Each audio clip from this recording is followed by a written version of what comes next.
The Diary of Dr. X, Episode 32, BumWire.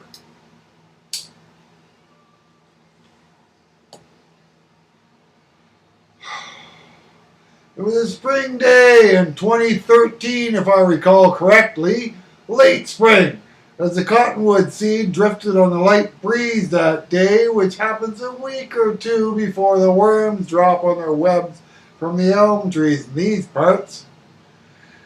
I had just picked up a decent score of beer cans from the dumpsters behind the building on River Avenue, located just south of 55 Nassau. Don't know the address there, as I usually only see it from the back.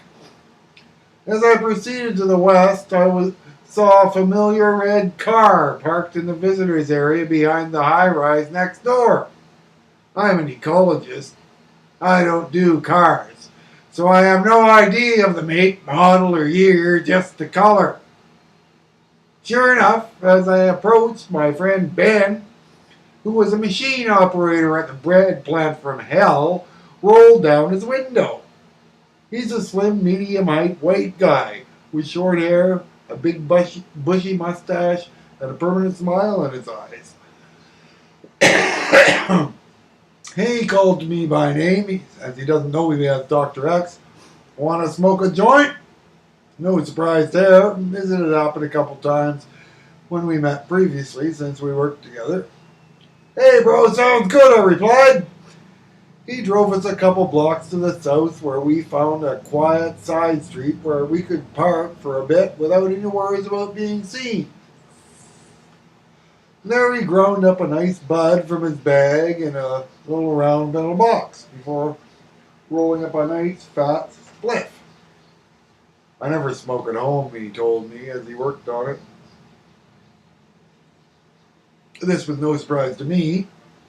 Not necessary, as he was stoned all day every day at work. I tried the same thing myself, but couldn't afford to do it continually like he does during my time there. Definitely made life in a factory environment more tolerable in my experience, though. While we passed the joint, he updated me on new developments in the bread plant. New collective bargaining agreement, new conveyors from the mixers to the dividers, so the doughs could be sent direct in smaller amounts rather than rolled across the floor in the big trolls and lifted by elevator and dumped in the dough troughs. More labor-saving devices, as is typical of CCCP technologies, you know by now. I took a last pull when the joint was about a third done. That's enough for me for now, I said. I hadn't smoked in a few months, so my tolerance was down. Yeah, me too, he replied. Just needed a tuner myself anyway. He butted out the joint and then handed it to me. This will keep you going for the day. I've got plenty. He always did. He worked 2 jobs and was a Tier 1 worker at the plant. As the buzz settled in, I updated him on my situation. Living on welfare, collecting beer cans and butts, the usual stuff I discuss here. He's a pretty streetwise dude, being a regular drug user and all.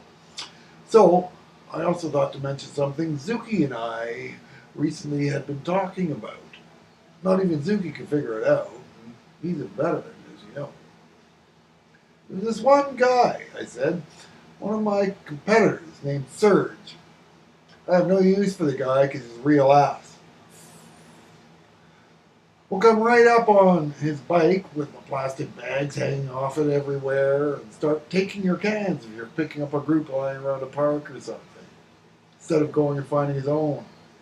Well, an ego the size of Texas, too. Thinks he's the best spinner in the bloody world.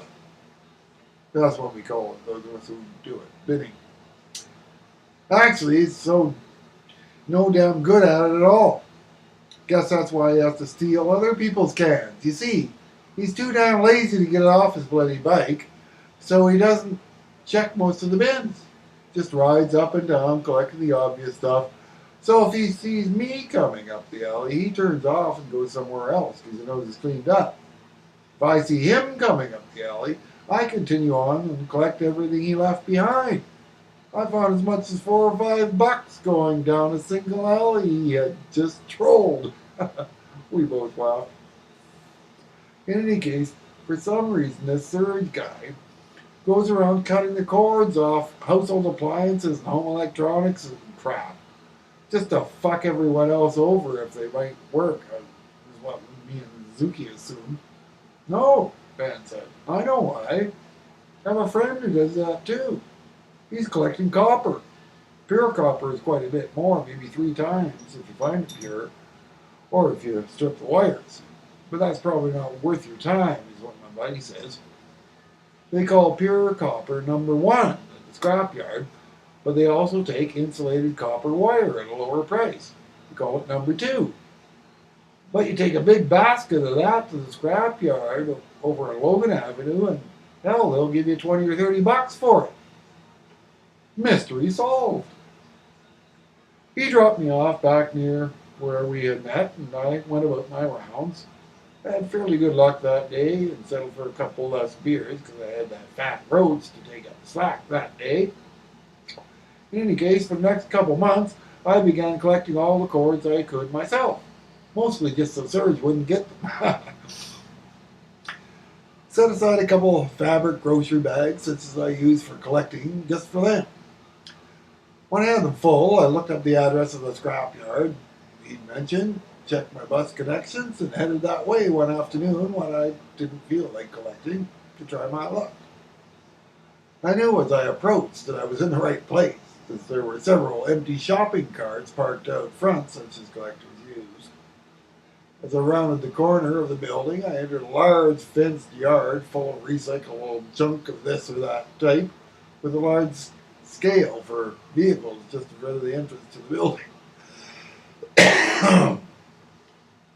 Just inside the entrance and to the right was a reception desk behind a glass window with the usual circular hole at head height and the open space at the counter top level. "How can I help you?" the fellow behind the desk asked. "Couple bags of insulated copper wire," I replied as I held them up for him to see. He took my name and address for their records, which to keep track of, then said, "Grab a hard hat." There were several on hooks on the wall to my left, and take a left at the door at the end of the hall. I did as he suggested and found a room full of another assortment of scrap metal at the top of the short flight of stairs, as well as a short, stocky little fellow dressed in dirty overalls, safety goggles, and a helmet like my own. "What you got?" "Number 2 copper," I said as I handed him my bags.